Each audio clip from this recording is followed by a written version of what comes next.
એવો ગુજરાતી ગીતના રચયિતાનું નામ વિનોદ હરગોવિંદ દાસ જોશી છે. તેમનો જન્મ 13 ઓગસ્ટ 1955માં બોટાદમાં થયો. તેમના મહત્વના કાવ્ય સંગ્રહોમાં ઝાલર વાગે જૂઠડી, શિખંડી, ટુંડીલ ટુંડિકા નો સમાવેશ થાય છે. ગીત, દીર્ઘકાવ્ય, સોનેટ અને વિવેચનમાં તેમનું વિશેષ પ્રદાન છે. ગુજરાતના મહિમાનું વર્ણન કરતા કાવ્યોમાં આ એક વિશિષ્ટ કાવ્ય છે. ગુજરાતી હોવાના ગૌરવથી ગીત રચનાની શરૂઆત થાય છે અને ગુજરાતી હોવાનું પ્રાદેશિક અભિમાન નહીં પણ ભારત માતાના એક અંશ હોવાના ગૌરવ સાથે ગીત વિરમ્યું છે.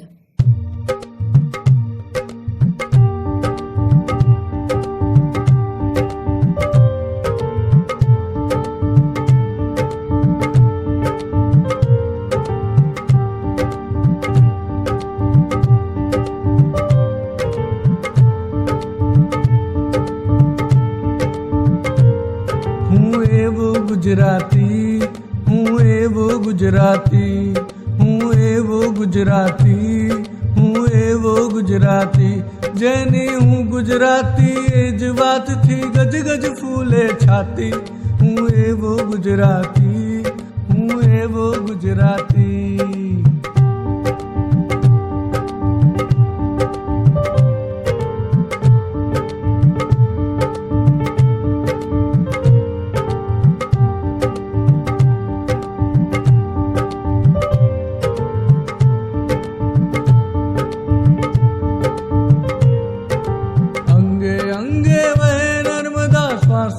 મહીસાગર અરવલ્લીનો પીડ પ્રાણમાં ધબકે છે રત્નાકર.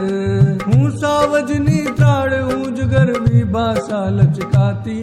હું એવો ગુજરાતી, હું એવો ગુજરાતી.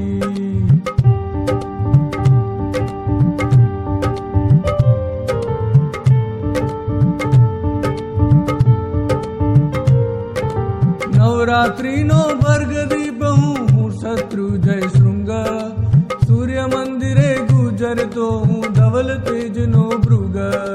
હું ગિરનારી ગોખ દ્વારકા, હું જ સુધાર સિપાતી. હું એવો ગુજરાતી, હું એવો ગુજરાતી.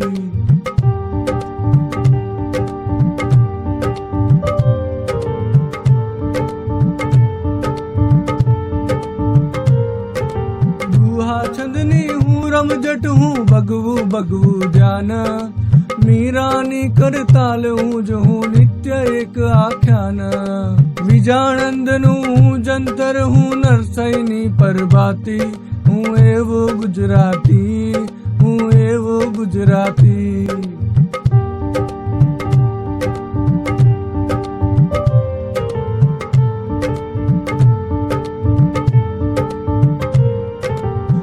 ગાંધીનું મૌન, હું જ સરદાર તણી છું હાક. હું જ સત્યમાં આયુધ જેની દિગ દિગંતમાં ધાક. હું સંતોનો સૌમ્ય સ્મિત તલવાર સૂરની તાતી. હું એવો ગુજરાતી, હું એવો ગુજરાતી.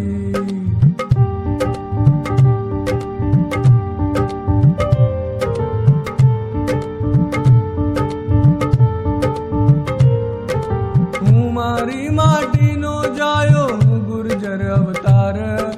મારે શિષ ભારત માતાની આશીષનો અવતાર. હું કેવળ હું હોઉં છતાં હું સદા હોઉં મહાજાતિ. હું એવો ગુજરાતી, હું એવો ગુજરાતી. સમજૂતી. પહેલી પંક્તિ. હું એવો ગુજરાતી જેની હું ગુજરાતી એ જ વાતથી ગજગજ ફૂલે છાતી. અહીં કવિ કહે છે કે હું એક એવો ગુજરાતી છું કે હું પોતે ગુજરાતી છું એ જ વાતથી મારી છાતી ગજ ગજ ફૂલી જાય છે. બીજી પંક્તિ. અંગે અંગે વહે નર્મદા, શ્વાસોમાં મહીસાગર. અરવલ્લીનો પિંડ પ્રાણમાં ધબકે છે રત્નાકર. હું સાવજની ત્રાળ, હું જ ગરવી ભાષા લચકાતી. હું એવો ગુજરાતી. અહીં કવિ કહે છે કે મારા અંગે અંગમાં નર્મદાના પાણી વહે છે, શ્વાસે શ્વાસમાં મહીસાગર છલકાય છે. મારો દેહ અરવલ્લીનો બનેલો છે. મારા શ્વાસમાં રત્નોના ભંડારરૂપ સાગર ધબકે છે. હું સિંહની ત્રાળ છું. હું જ ગરવી ગુજરાતી ભાષા છું. ત્રીજી પંક્તિ. નવરાત્રીનો ગર્ભદીપ હું શત્રુંજય શૃંગ. સૂર્ય મંદિરે ગુંજરતો હું ધવલ તેજનો ભૃંગ. હું ગિરનારી ગોખ દ્વારિકા હું જ સુધારસ પાતી હું એવો ગુજરાતી. આ પંક્તિમાં કવિ જણાવે છે કે હું નવરાત્રિનો ગર્ભદીપ છું. હું સૌરાષ્ટ્રના પાલીતાણામાં આવેલ પર્વત છું. હું સૂર્ય મંદિરના સફેદ તેજરૂપી ભમરાનો ગુંજારવ છું. હું ગિરનારનો ગોખ છું અને હું જ દ્વારકાના કૃષ્ણની પ્રેમ સુધાનો રસ પાઉં છું. ચોથી પંક્તિ. દુહા છંદની હું રમઝટ, હું ભગવું ભગવું ધ્યાન, મીરાની કરતાલ હું જ હું નિત્ય એક આખ્યાન, વિજાણંદનું હું જંતર, હું નરસૈની પર ભાતી હું એવો ગુજરાતી. અહીં આ પંક્તિમાં દુહા છંદની હું રમઝટ છું, હું જ ભગવે કપડે ધ્યાન ધરું, હું જ મીરાની કરતાલ ને હું જ કવિ પ્રેમાનંદનું એક આખ્યાન છું, હું વિજાણંદનું વાજિંત્ર છું અને હું જ નરસિંહ મહેતાના પ્રભાત્યા પણ છું. પાંચમી પંક્તિ. હું ગાંધીનું મૌન, હું જ સરદાર તણી છું હાક, હું જ સત્યનું આયુધ જેની દિગદિગંતમાં ધાક, હું સંતોમાં સૌમ્ય સ્મિત, તલવાર શૂરની તાથી હું એવો ગુજરાતી. આ પંક્તિમાં કવિ કહે છે કે હું ગાંધીજીનું મૌન છું ને હું જ સરદારની હાક, હું સત્યરૂપી શસ્ત્ર છું જેની દશે દિશામાં ધાક છે, હું જ સંતોનું સુંદર સ્મિત છું ને હું જ શૂરવીરોની તીક્ષ્ણ તલવાર પણ છું. છઠ્ઠી પંક્તિ. હું મારી માટીનો જાયો, હું ગુર્જર અવતાર, મારે શેર ભારત માતાની આશીષનો વિસ્તાર, હું કેવળ હું હોઉં છતાં હું સદા હોઉં મહાજાતિ, હું એવો ગુજરાતી.